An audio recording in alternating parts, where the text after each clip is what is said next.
Hello again, football fans. We have more developing news on one of the larger stories that has come across our desk in recent memory. And again, I talked about this a little bit yesterday. The developing story with Darnell Hodge requesting a trade out of Chicago. And there's going to be more information. There's going to be more that we learn as the days and weeks and even months go on. And so I'm really excited because I have the opportunity right now to sit down with the general manager of the Chicago Cougars, Coach Roby, and just kind of ask him, what's going on, right? Like, this is what we need to hear. This is what we want to find out. Obviously, there's some things going on. And so, Coach Roby, I appreciate you coming on. I know obviously this has probably been a little bit of a challenging week to say the least. So I guess I'll just start by saying this.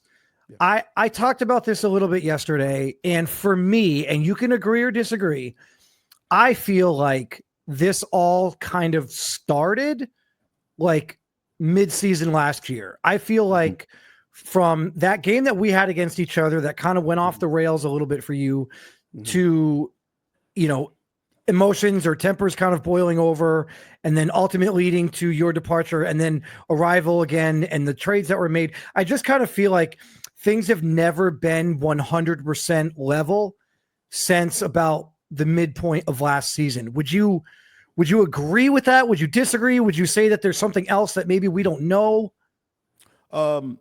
To an extent, I can't say I fully agree, but to an extent, my situation with Geno again and drafted season 6, had a crazy year. We went really, really far with him. But there's been some serious things that have happened offensively. It's been a struggle. It was a struggle for a few seasons. So speeding forward to, season 8, we started off, again, really bad. We played a minors team, which I had felt like I was ready to beat, Yeah. And, I remember it's kind of foggy because, I had a break with the league. But I remember he was not playing well. I want to say throwing multiple interceptions a game and stuff like that. And it was just looking really, really bad.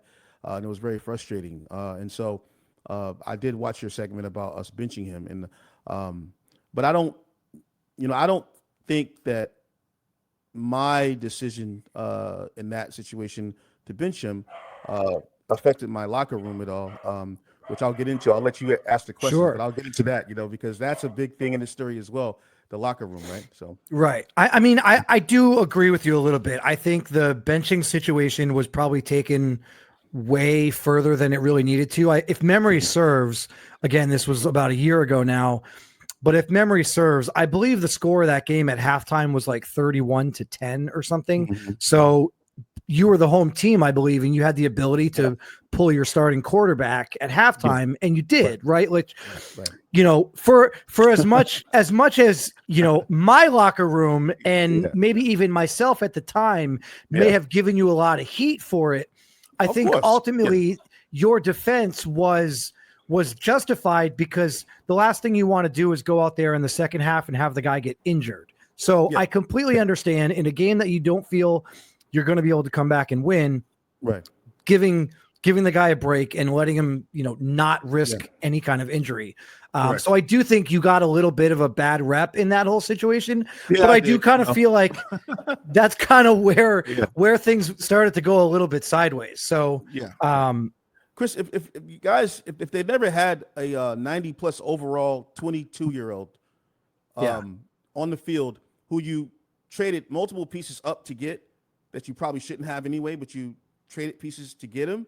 Yeah. If you've never had to do that, you don't understand like where I'm at, right? Because this guy's supposed to be, God, you know what I'm saying?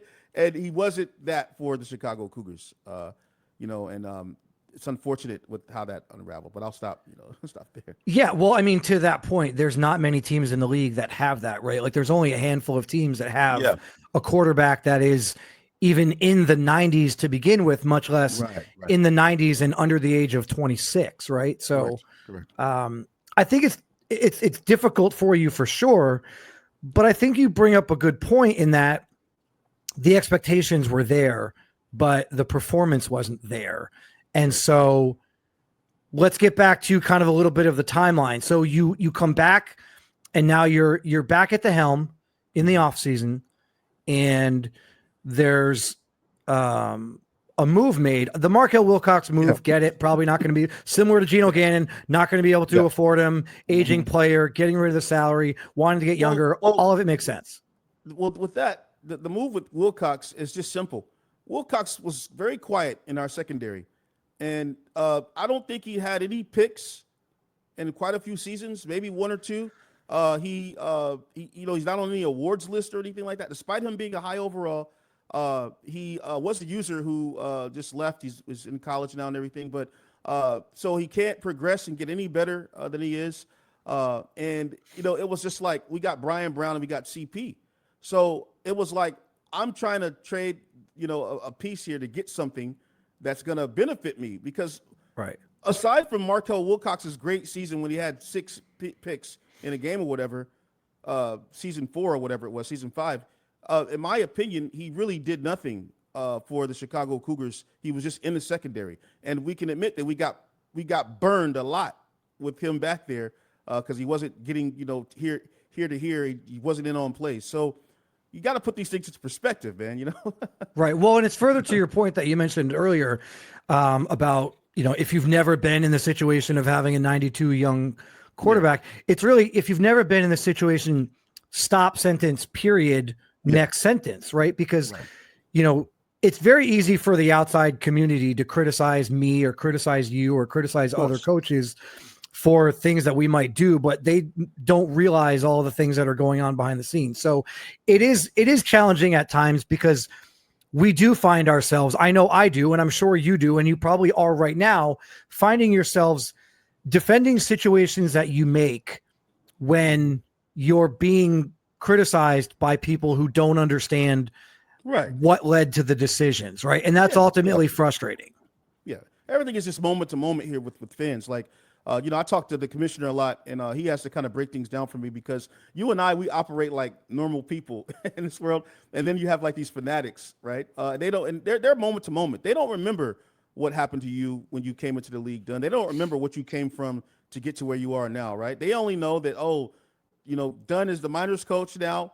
He had a good draft. Oh, he's got a great podcast, but they don't know the grind that you've put in to build yourself up to this, to this point here, man, which, hats off to you, man. Just going to tell you. Yeah, I mean, most people, well, I appreciate it. Most people, a lot of people don't even know that Chum Lee, who's balling out right now on the Austin Armadillos, was on the Sacramento Miners, and I traded him away. Yeah, so, I feel like I should be getting more heat for that right now than I am. But ultimately, you and I and all the other GMs out there have to make difficult decisions. Yeah. And sometimes those decisions are going to work out and sometimes they're not. And we just have to live with the good, the bad, and or the ugly. Right. And so speaking of the ugly, Darnell Hodge requesting a trade. It's after the game, after the week 3 loss, the team starts 0-3. And now we've got post game, we've got Darnell Hodge requesting a trade. What was your first reaction to this? And did you find out about this at the same time that everyone else found out about it? Or did you have any idea whatsoever that this was coming? Yeah. So this is a total shock to me when it happened. He had no discussion with me prior to this. We were literally in the locker room talking about something with the game plan or whatever, after the game or whatever it was. There was a little bit of a communication thing going on, and I had DM'd him about it. And then literally minutes later, I see Chosen has posted this graphic. And it came as a shock because he never talked to me about this at all. We've never even thought about, dropping him or trading him. So it was a stab in the back. Just being honest with you. When you say moments later, you were talking about it in the locker room. When you Yeah. say moments later, was it moments after you were talking in the locker room, or was it moments after the end of the game? It was literally like moments after the end of the game that this came up. That was all in the same timeline area, right? So the game Okay. ends. We're in the locker room. We're discussing something or whatever. A DM is made, whatever, and then we get this news, right? And so yeah, it was quite a shock because first of all, the locker room, we're not arguing and bickering back and forth in the locker room. Do we have our moments where we clash? Of course, right? You know my locker room. Yeah. There's a Got lot some of big real- personalities in that locker Yeah. room. Yeah, so I'm not saying we're out. It's all peaches and cream in the Cougars locker room. You know what I mean? Sure. I mean it's musky, right? It's hot, Yeah. But it's not. I don't. It's not like it's falling apart, nothing shambles and everything. We discuss everything as a team, man. Like so, and the podcast tonight is going to be real. I'm going to really get into some of this stuff, man. But like, this is a shock to myself. It's a shock to the team. It's a shock to the new offensive coordinator who's a part of the team, but it's a shock, man. And there's a lot of things, man, that I cannot believe. I'm just, yeah. So you mentioned the locker room, and I want to bring this up because it's kind of on brand with the entire locker room and not just the relationship with Hodge and you or anyone else. But after this news broke, we did see words from CP that the team was coming together. I believe the words were something to the effect of we are a united front, and we are going to go by this and do everything we can to win together. Correct. And Correct. when I first read that, my immediate reaction was, how? Like, that doesn't make any sense. Clearly, you've got a running back that wants out. You've got a front office that may or may not be communicating in the way that the players want them to. How can you possibly make a statement that the team is coming together when clearly it doesn't look like the team is coming together? It looks like the team is getting anything but coming together. Right. So I think those words were a little bit confusing. Yeah. And maybe that's just optimism, right? Like, I could totally understand optimism and wishful thinking and, hey, we need to rally around this. But it just felt like it was, don't, No, I got you. don't pee on my leg and tell me it's raining, right? Yeah. Like, I got you. it just seemed a little bit odd, the timing of that. Yeah. How much of this, and you and I talked about this when the move was made, and I actually gave you props for it. I thought it was inventive. I thought it was good. I am still on board with it. But how much of this do you think goes back to the recent decision to bring in an offensive coordinator? 100%, 150%, 200%. And I can give you this, and we'll talk about it more on the podcast tonight. But Darnell Hodge, first of all, he agreed with the whole team. We voted on this, and I had a whole spiel. We got in a voice about this because this is new for me to get an OC. I didn't want the season to keep going the way it's going, and so I said, let me nip this in the bud early and get someone in here who really fully understands offense, right, and how it works and the mechanics of the game, right? I'm a defensive guy, right? I understand the basic level of the offense, but there are some intricacies with the player traits and stuff like that someone who just understands offensive coordinating is supposed to do a better job, So I said, you know what?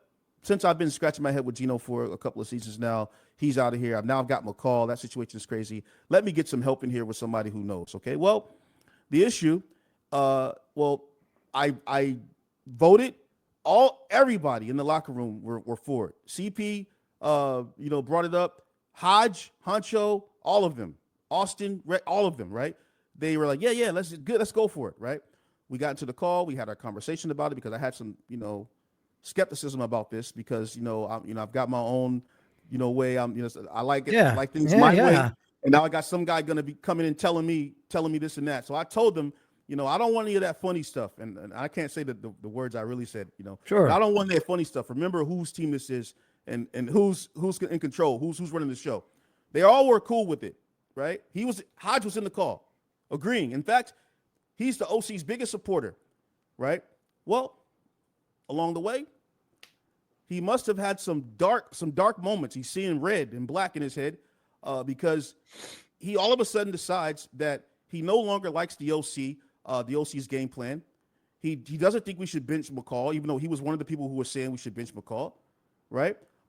He has these. He's also a couch coach, so he's run all his sims. He says he has 20 years of simming.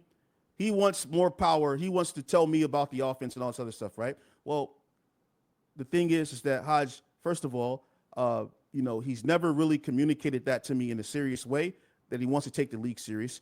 And it can be argued that in serious moments when we've put him in power, he has not fully seized control of the power that we've given him, and I'm not going to get into the deep stuff of that, right?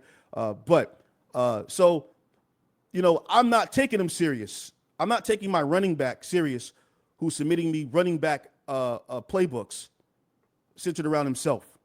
I need someone who's not biased to the system. You see what I'm saying? Mm-hmm. So I just happened to mention this on that podcast we had on the league. Yankee reached out immediately right after the podcast. I viewed his YouTube. I said, "Oh, this guy's put in the work. He's got proof that he's put in work." So it's a business, right? And that's what I did. I said, okay, well, this guy seems like he knows what he's talking about. He can show me. He can explain to me. It's not theory, right? Nothing with what Hodge is doing at home, on his couch, is wrong with that. But I need theory. I need you to explain. I don't need theory. I need you to explain to me why this should be this and why this should be that, right? Because everything I do is calculated, man. I don't just say, oh, I tried this in my offline. It's gonna work. Let me just try it now. No, it has to be methodical, right? So in just me reflecting on the two of them, right? In my opinion, I said, well, this guy's got a YouTube dedicated to this, and this guy's just giving me a lot of hot air right now, that could work and couldn't work. So, so Hodge, right? See, and I didn't find this out until after the news broke. Was posted. Right, See? Right. So I'm thinking like, well, what is he mad at? Is he mad because maybe we had a spat in the chat or something like that? No, the guy is mad because he didn't want to bench McCall. He wants to run West Coast, this and such and such. And I'm like, bro, so you're gonna get traded? You want to get traded because you don't like what you supported, right? And now you want to put that on me and embarrass me and make it look like I don't have my locker room together. There's no arguing and beefing in my locker room and stuff, man. Guys are, I'm not saying everything is happy, but we discuss. It's honestly, it's not even a whole. We don't talk a lot. We just talk about what we're going for, what we're gonna do. I do have them present trades to me. I tell them what I want to do. I get their opinions on things, but it's not a terrible situation, man. I don't get why he even would go publicly without talking to me first. Yeah, I think that's probably one of the things that was a little bit odd. And I questioned yesterday when I went on and kind of provided a little insight and kind of broke this down. And the timing is off. I don't think the timing really does you any favors. No. And to your point, is it a little bit of an embarrassment for you? Very much. Yeah, I mean it's sad. Like I would feel pretty upset if I found out that one of my players didn't want to play for me anymore and I had no knowledge of it prior to the game ending and starting the year 0-3. I will say that I did get some information from Hodge, similar to even what you said. And, he basically said, quoting here, I don't agree a lot with the offensive decision-making at quarterback and at offensive line. It wasn't about the offense not revolving around me. McCall never should have lost his job. That's basically what Hodge said about requesting the trade. Let me ask you a question, Dunn. Anthony Fry, right? Great tight end, right? Yeah. When you ask him questions, does he give it to you straight? Yeah. Does he keep it real with you and tell you what he's feeling? Yeah. Yeah. That's the kind of guy you want in your locker room, right? Yeah. And that's the kind of guy I want in my locker room. So my problem with that comment there is that he never said that to us in the group meetings in voice and text. He never said that. He celebrated the OC. He was the OC's biggest supporter throughout the whole simming process. He's on his Twitch and everything. He's talking to him. At some points, he kind of got overstepped a little bit because I'm like, yo, you're not the OC, man. And I'm Sure. You know what I mean? So he overstepped a bit, right? But at the end of the day, he supported McCall, right? And he supported switching around the line. He was on the call when the OC was telling me I should do this with the line, which I was against it because I had taken the Geezer gang off of my offensive line and put all my young 90 strength guys in there. And the OC, told me, oh, no, you shouldn't do this. Now, this is kind of heavy because the sliders were changing and everything, and I really haven't even seen my 90 overall young, 90 strength young O-line. I have not seen them on the new sliders, which is going to change this week coming up because I've taken some control back from that situation. I don't like it. But that comment right there, in my opinion, is just absolute bull. It's cap. It's fraudulent. And I'm upset that he would go publicly and say that when he supported this decision with us as a group in the locker room together. Was there ever any conversation, obviously? So I guess give me a little backstory on the offensive coordinator that was brought in, because obviously you and I know, and a lot of the GMs know, but a lot of the league might be hearing for the very first time right now that you have an offensive coordinator that you brought in. So I guess give the viewers at home a little bit of background on how this came up and where he came from, because a lot of people probably have no idea. There was a podcast after the guys had asked me, should we think about an OC? It was right before a podcast. I got on the podcast. Smitty asked me a question about the team, how it's going. And I told him I'm not liking how the offense is going. I've been struggling for a couple of seasons. I'm thinking about an OC. The OC, there was an OC in the chat, or a guy who runs a YouTube. He actually follows CB Gaming Bill, right? And so he DMs me and he says, hey, man, I heard you wanted an offensive coordinator. And I said, okay. I gave him the spiel. I said, hey, this is what the league is about, such and such and such. I need to see your work. He immediately gives me his YouTube. So I go and look at his YouTube, and I'm very impressed with, his slider design. I'm impressed with how he's manipulating the players around, and he really likes traits and stuff like that. Things that I haven't really even thought about. He was doing on his channel, and he has a history of that, and he has a pretty good following. So I said, okay, let's try him out. So I didn't announce it. I only announced it to the coaches lounge because it's premature, right? It's premature. You can't just go and just say, oh, this is our new coach. He's the savior. So I just added him to the coaches lounge behind the scenes. I mentioned that he's there. And I said, quote, I'm going to broadcast it to the public later, right? Well, during the simming process, that got lost in the sauce because there are differences in opinions on things, right? And what we should do. And so I was giving him kind of like a grace period to just figure some things out. He's inheriting a pretty tough situation. So I never really got a chance to whatever, then we were losing and stuff like that. And really, he only had one game plan, which is week 3.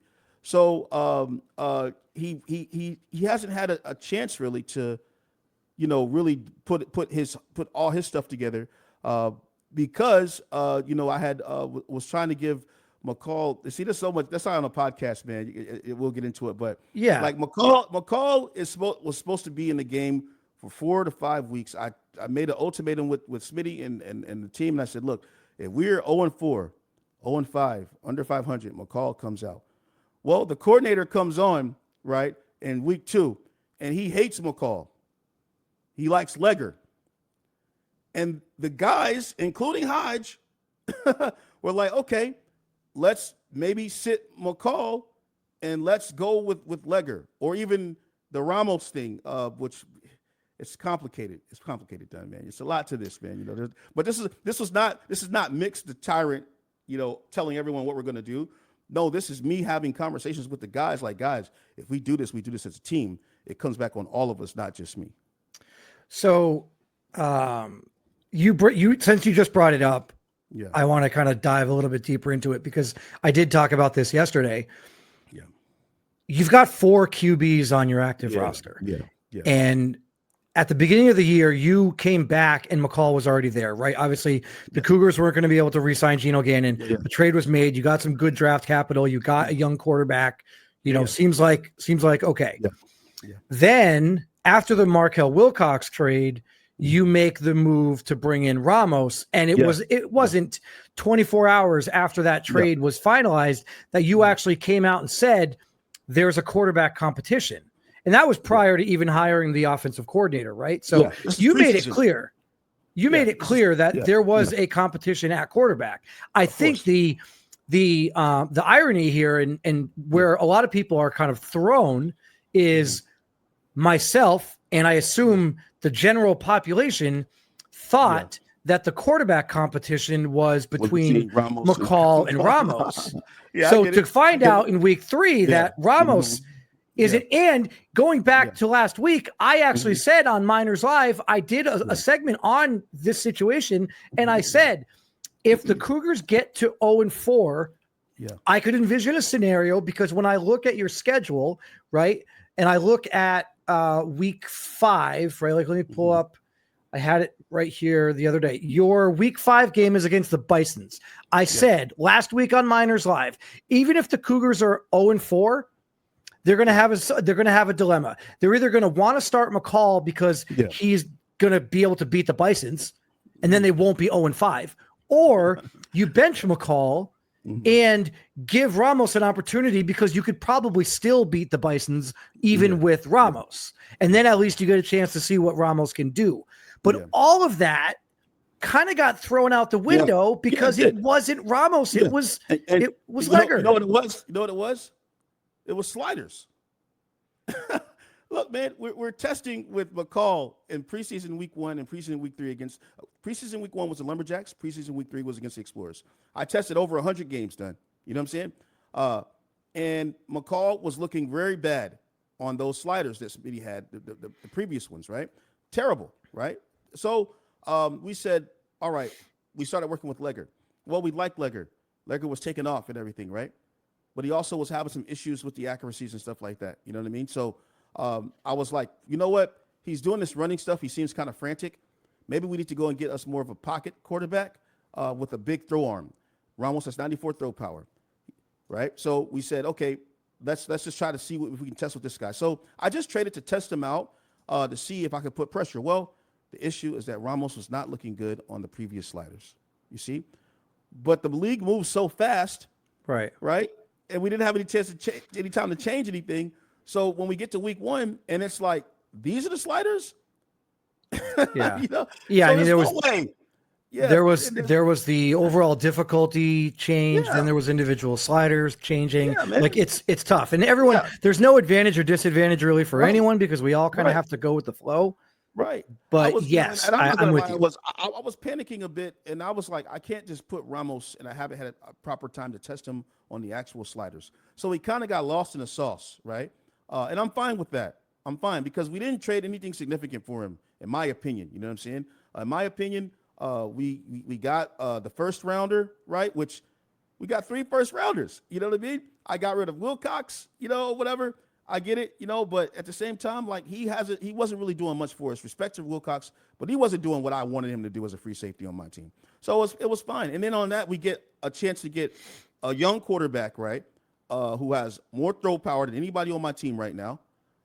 And we thought that, okay, well, maybe we can test him and see if this is going to work, right? Because the issue with McCall, it's a throw power, and then the pocket trait that he has, right? Ramos is balanced. So we were like, oh, we got a balanced quarterback with a big arm, right? He's young. Yeah, he's not, the greatest guy, but at least we can stay in some games with him or whatever, So we were thinking, but we never really had a time to really test Ramos out properly, So I understand why guys are confused about that, but it really is the sliders, man. They changed. They were one way. We tested on.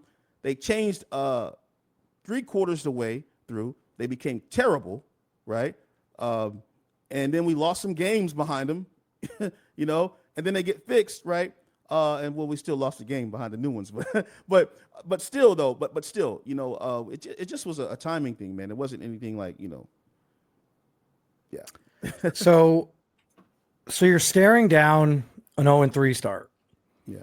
Obviously, that's not good.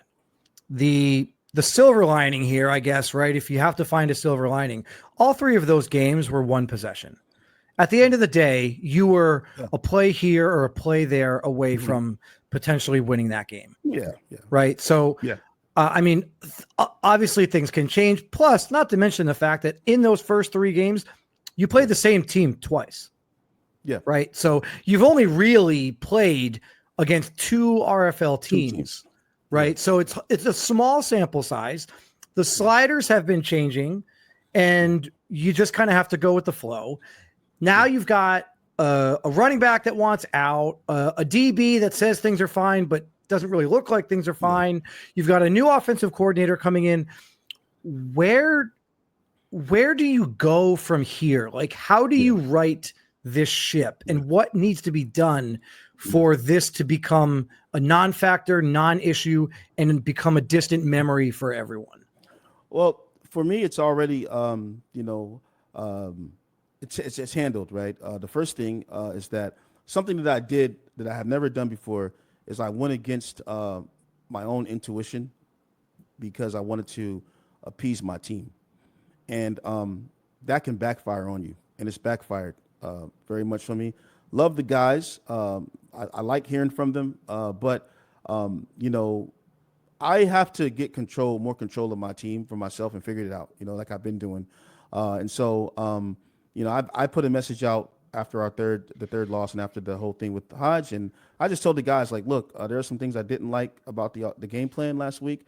And I have to live with that, but I'm going to rearrange some things and take back, a little bit of the control. And I want the OC to work with me. I think he's great. He's a great mind. But he's inherited a situation that we're in the deep of the mud, man, Right. So, and I don't think, and nothing against him, but I don't think he really understands the competition that we're facing as well. Especially with the O-line, messing around with the O-line like that. And I was kind of skeptical about that, but I want to give guys, a chance, to show improve themselves. Right. But that line this week, man, they got pounded, man. It's like there was nothing we could do, So I've got to go back to what I know about the system. And it may be unorthodox, but I just know my team. The other thing I just want to quickly say too is for guys who think, oh, Mix doesn't know what he's doing, bro. I even had to sit down with the commissioner with my guys about sitting McCall. The commissioner gave me his graces on sitting McCall for a game and allowing the OC to test, because we said that, hey, we need to work this out earlier on than later on, right? So it's better to test extreme stuff now than to do it in weeks 6, 7, and 8. So we had a whole 30, 40-minute conversation with the commissioner, with everybody there. Hodge was there too. You see? So another opportunity he could have said, oh, I don't like this system. So this is just all twisted, man, but I'm going to correct it tonight if I haven't corrected it right now. But I've got receipts, man. I've got the receipts, bro. Like, everybody was all in. It's not like, oh, I don't like this. No one's arguing. They all were banding together, So I think guys just get upset. Guys get upset. I get upset, right? We all get upset. Guys just get upset because they want to, I guess, have more influence and power over things, and So you talked. Go be a coach.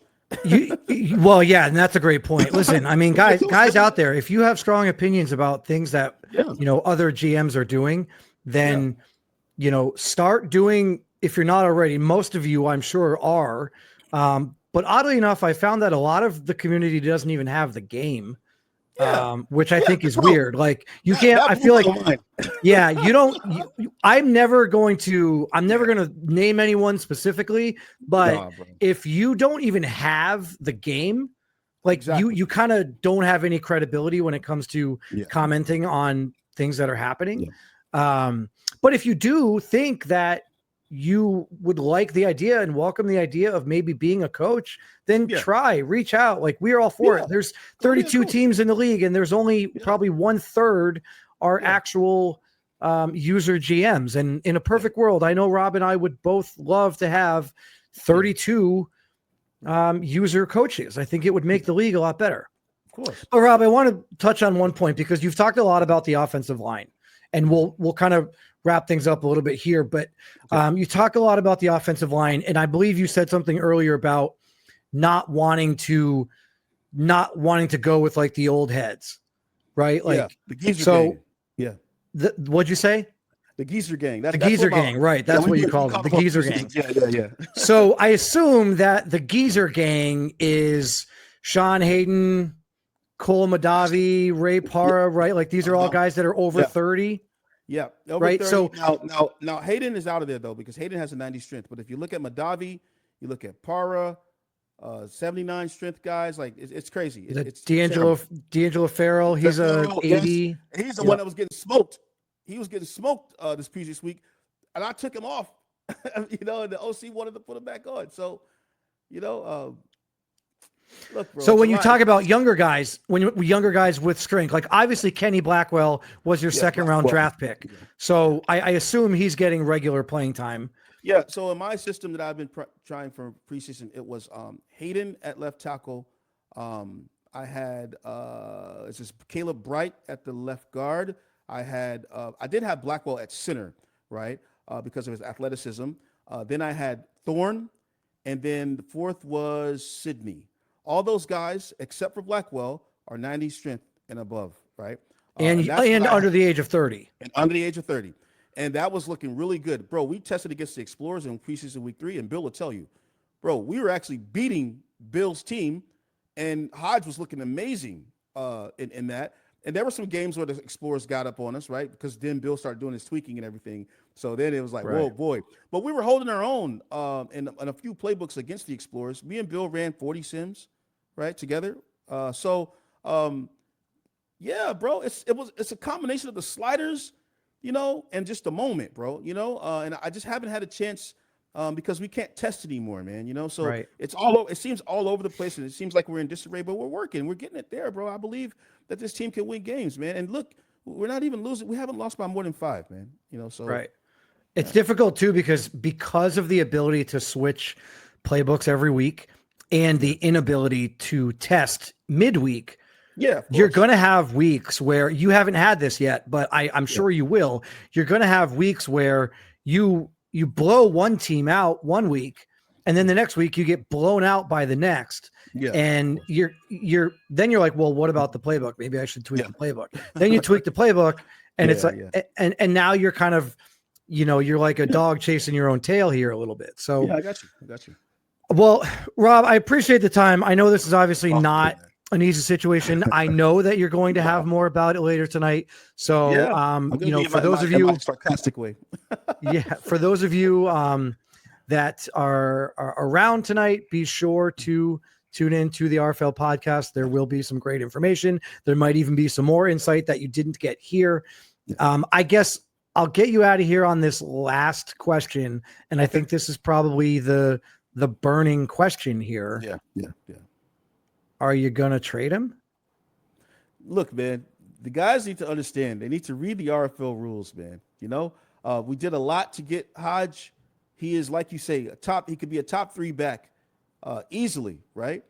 I'd be absolutely nuts, bro, to get rid of this halfback at this point right now. Now, I have a couple of good backs. I've got Ashlyn Boyd and Cheesebro, right? But they're just not, Hodge, right? I drafted Hodge because I knew I had an explosive wide receiver core, and now I've got this back here, right? So, first of all, he can't even, and this is so funny. We're going to talk about it tonight, bro. I had a 6-hour argument in VC with Smitty on this. Hodge can't even demand a trade. Right. Well, he can't get traded until the end of the year. No, he can't get traded until the end of his contract, right? But he can't just demand a trade because he doesn't like the OC. He can't do that. That's what the bylaws are. The rule says that coaches the rookies have to basically on their rookie contract, they have to serve 2 contract years, two contracts, right? So that means that 2 years. He said no, not 2 years. No, not 2 years. It's 2 full contracts. So I could literally sign him for another 4 years after his contract is over, and there's nothing he could do about it. If I think that he's too much part of the team, right? So too much of an impact for the team. Well, right, but you could trade him after his second. You could trade him in the offseason. I could trade him if I wanted to trade him, but Hodge doesn't have the right to demand a trade. Well, right. No, I mean, I guess everybody has the right to demand a trade, but you have the ultimate right to not trade them. No, but look, man, look. I get it, right? But he can't just say he wants to be traded by the end of the season. So the news that Chosen put out is fraudulent. He can't say that. I mean, he can say it, but that's not how it works. You see, right? So a lot of guys, I heard Chosen saying, "Oh, at the end of the season, it's going to happen." No, it's not going to happen. It can't happen. You see, because first of all, he has to serve another full year, right? Now, if unless it can happen, okay. So let me say. So look, it can happen if I decide that I want it to happen, right? But Hodge can't just say that he wants to be traded, and I have to trade him. Well, right. You see? Nobody can do that ever. Yeah. So I don't understand. I just kind of don't understand like how guys are talking about it. They're like, oh, he's not going to be there in the offseason. No, what do you mean he's not going to be there in the offseason? Like I have plans. I've had plans for this halfback, right?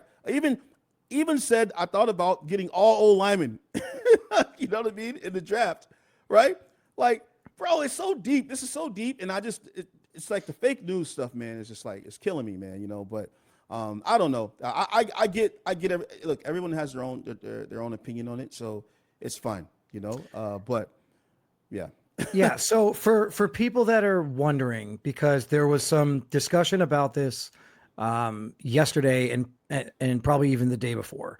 So to clear up what Rob and I are talking about here and what Rob means by he can't demand a trade. I mean, he can demand whatever he wants, but Rob, we ultimately have the ability to completely ignore whatever your demand is. Right. Now, players that were drafted in the first, second, or third round, they have to stay with that team for the first 2 seasons at minimum.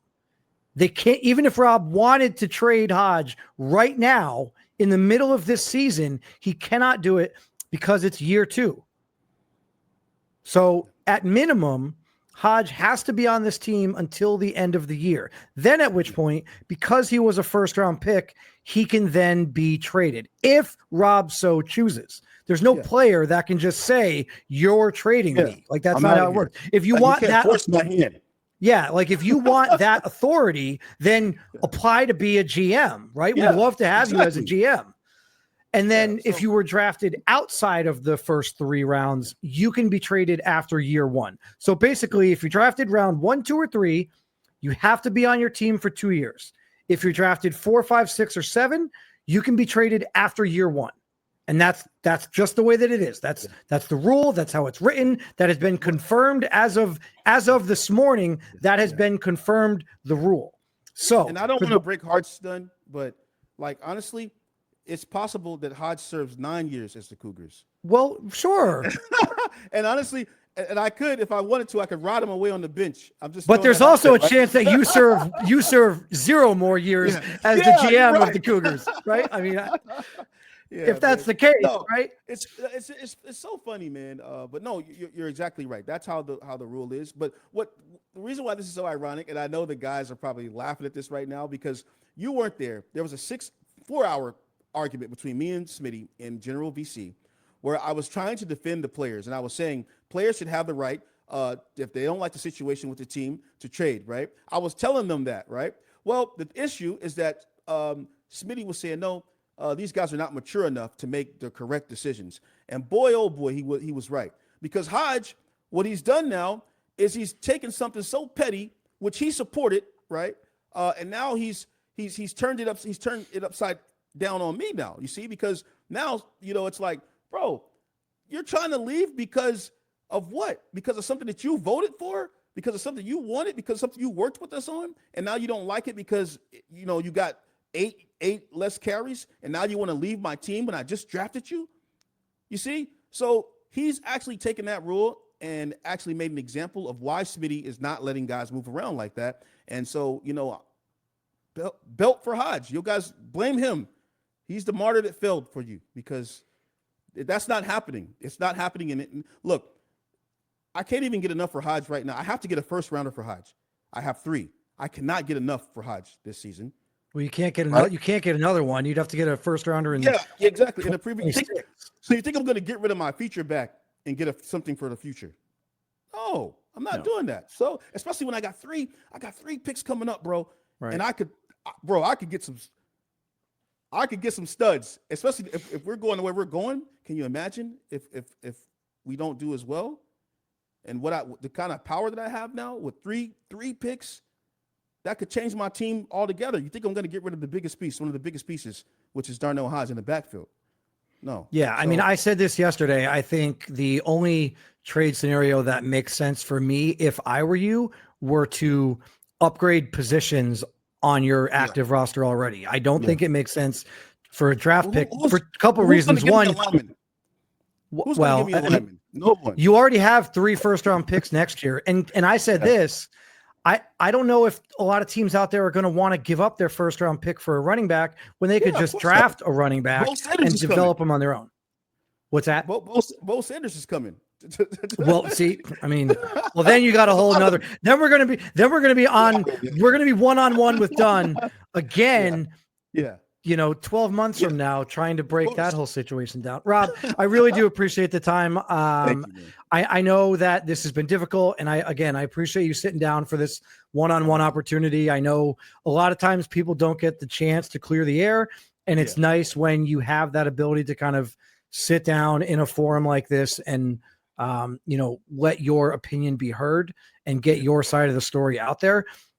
Guys, tune in tonight. There will be more, obviously, on the RFL podcast tonight. Rob will probably have more information that you may not have received on this sit down here. But again, Rob, thanks for the time. And for those of you that are not aware, be sure to follow the RFL News channel on Miners Live on YouTube. I've started creating a lot of these to get some content out to you guys on a more consistent, regular basis in a little bit more short form. So be sure to check that out. And Rob, I guess we will talk to you soon. And I hope that things go well for you this weekend as much as I can as an opposing GM. I hope things go as well for you as they possibly